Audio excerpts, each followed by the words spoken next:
អង្គុយម្នាក់ឯងសំឡឹងមើលទៅមេឃនឹកដល់រឿងកូនน้องកុំហៅដែលបងសាធ្វើឲ្យអូនហូរទឹកភ្នែកម្នាក់ឯងកណ្ដាលយកជ្រៅបងពិតជាស្ដាយក្រោយណាស់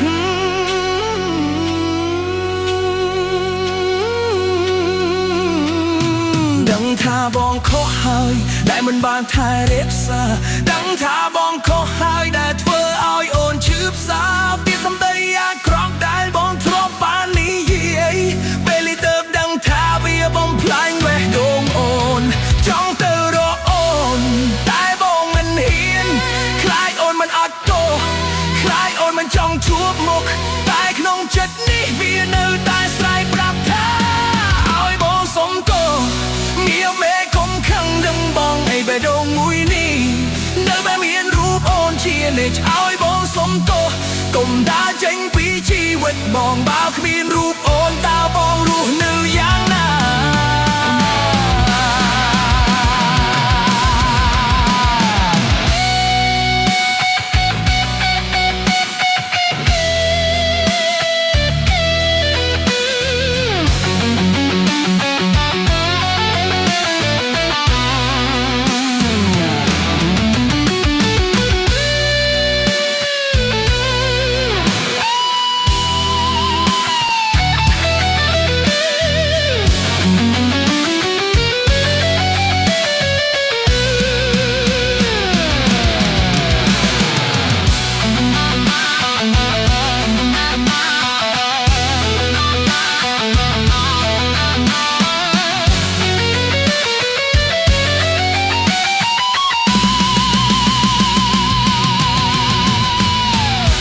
វេលាដែលកូនน้องមកចង់ត្រឡប់ទៅកែប្រែចង់កែដល់កំហុស